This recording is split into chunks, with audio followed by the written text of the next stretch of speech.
Ela ainda é jovem, mas já provocou grandes mudanças na vida de muitas pessoas. Para ficar mais bonita, passou por transformações mais de 200 vezes. Muitos lutam pela preservação da sua beleza. Eu estou falando da Lei de Diretrizes e Bases da Educação Nacional. Isso mesmo, ela tem 20 anos e é a bíblia de como o sistema escolar brasileiro deve funcionar. Mas afinal, quais são os direitos que ela nos assegura? Para essas e outras respostas, está no ar o Educação.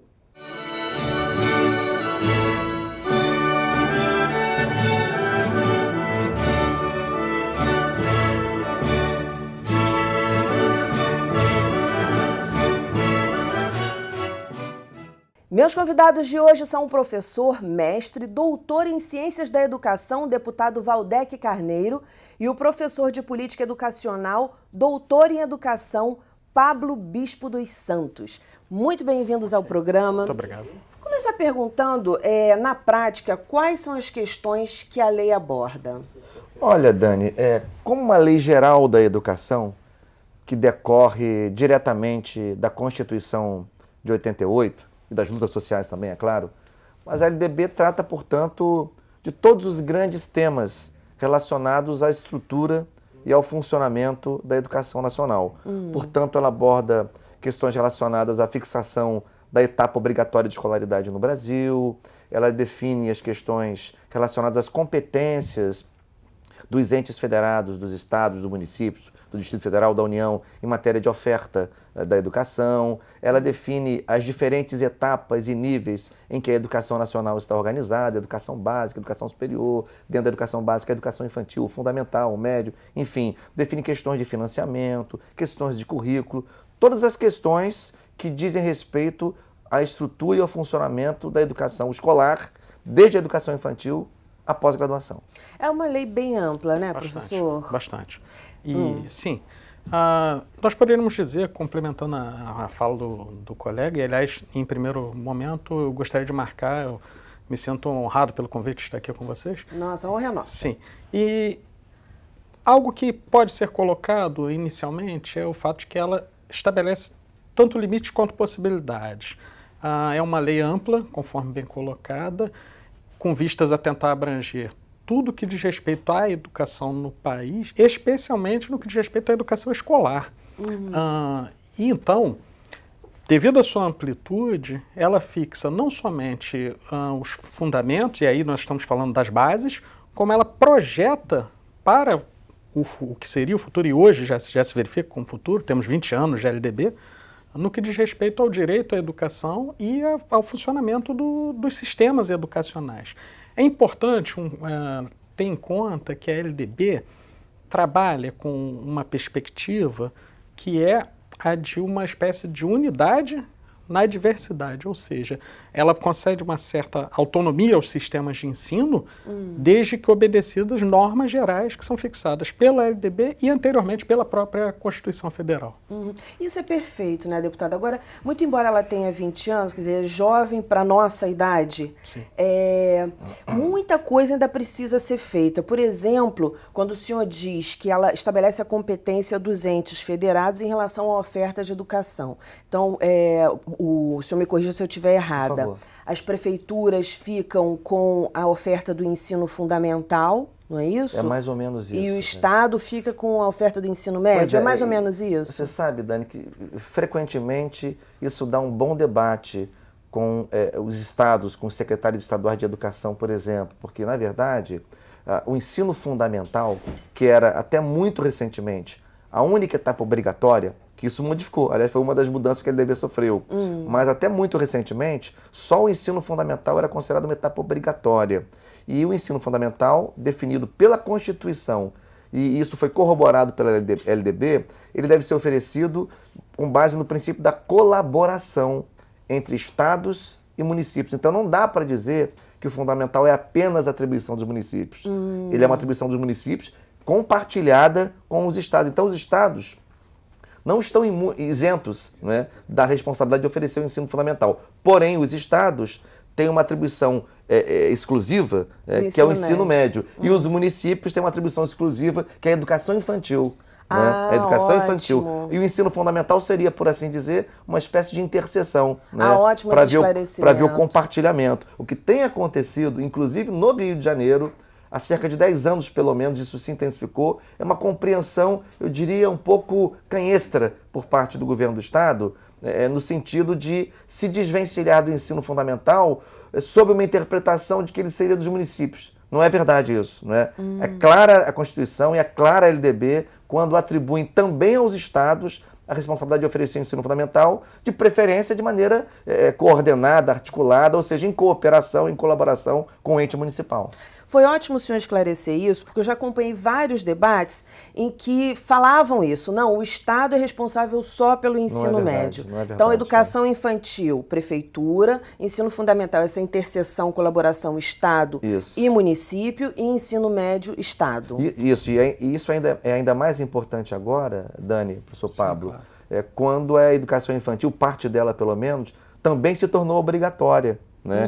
Desde 2009, com a emenda constitucional 59, que passou a ter efeitos em 2016, a educação infantil também se tornou, a partir dos 4 anos, portanto, chamado pré-escolar, né? Passou a ser obrigatório também. Então, os municípios hoje também têm responsabilidade específica com uma etapa que é obrigatória. Portanto, é mais importante ainda o reconhecimento da oferta do ensino fundamental em colaboração, porque os municípios sozinhos não podem sustentar 2 etapas obrigatórias. Não, e se a gente for pensar, faz todo sentido, porque o ensino fundamental é longo. Isso. Em relação ao ensino médio e educação infantil, o ensino fundamental é longo. Verdade, então, nada mais justo que equilibrar, seja né? compartilhado. Claro, eu queria que vocês contextualizassem um pouquinho o momento em que a Lei de Diretrizes e Bases de Educação foi sancionada, 8 anos depois da Constituição de 88. Conta um pouquinho essa história pra gente.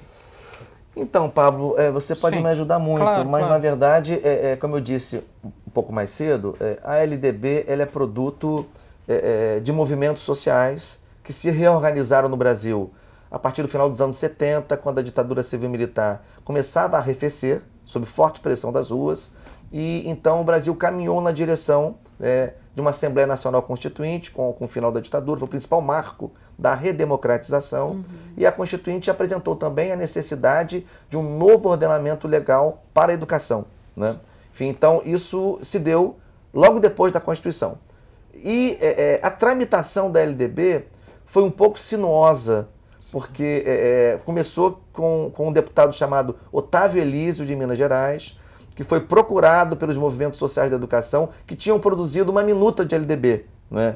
E esse deputado aceitou dar entrada na Câmara dos Deputados com esse projeto, aceitou, enfim, na íntegra o projeto dos movimentos sociais, e aí começou a tramitação, mas foram mudando os relatores, o que acontece, vem uma eleição, aí um relator não volta, entra outro, enfim, então ela foi sendo um pouco desfigurada, para você ter uma ideia. A primeira relatoria na Câmara dos Deputados, com um deputado pela Bahia chamado Jorge Age, né, foi uma relatoria, eu diria, relativamente progressista, mas ele não voltou ao Congresso nas eleições de 1990. Então, foi preciso designar um outro relator, que foi a deputada Ângela Min, de Santa Catarina. E aí a LDB aquela relatoria sofreu muitas mudanças, a meu ver, para pior. Ela ficou mais distante dos pleitos dos movimentos sociais da educação. Enfim, até chegar em 96, quando acabou sendo aprovado um texto por forte influência do então senador Darcy Ribeiro, a LDB teve 8 anos de tramitação, digamos, sinuosa, tortuosa no Congresso. Sim, e nesse sentido,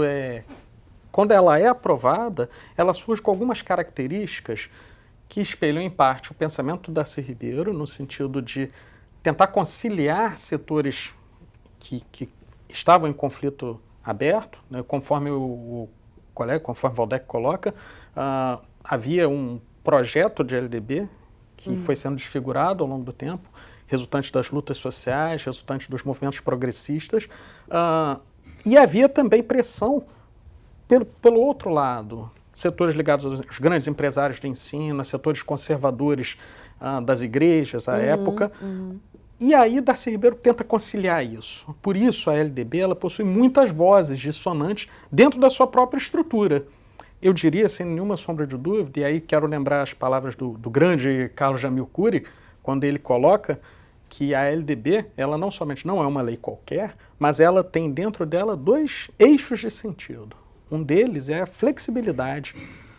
Ela é ela possui uma certa ambiguidade, e isso explica, por exemplo, porque ela sobrevive, a palavra é essa, ela sobrevive a 4 governos tão distintos. Embora, Pablo, se você Sim, me permite, claro, à concordando vontade. com você, de Sim. lá para cá, justamente em função desta Dessa ambivalência, flexibilidade. a luta de forças continuou no Continua. Congresso. Então, vira e mexe, pende para um lado, aí ela é emendada. Vira e mexe, pende para outro lado, aí ela é emendada novamente. Não é por outra razão, né, que ela sofreu, como você anunciou mais cedo, no iniciozinho do programa, que ela já sofreu incríveis, mais de 200 mudanças. É um número incrível Sim. para uma lei cujo tempo histórico ainda é muito curto, porque 20 anos não são nada para a história de um povo, de uma sociedade.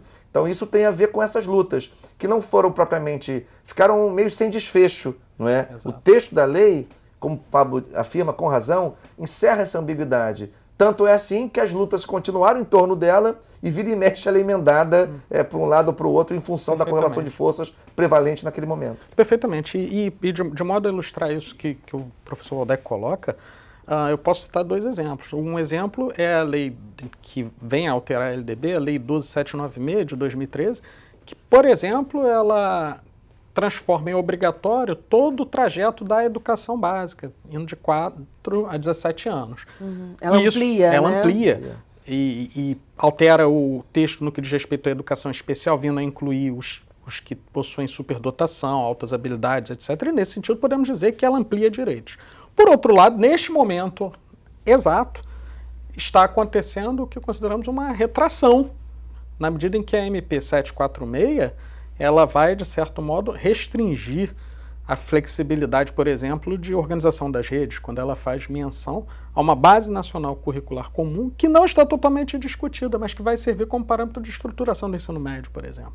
Então, pela sua própria ambiguidade, pela sua própria flexibilidade, ela comporta esse tipo de luta e esse tipo de abertura e fechamento de direitos, ainda funcionando na estrutura da LDB. Vou pedir para vocês segurarem um pouquinho, vou deixar uma perguntinha no ar. bem. Ok. Mais de 200 alterações, tantas alterações, todas elas foram boas ou algumas não foram tanto? A gente vai para um breve intervalo e volta já já, não desgruda.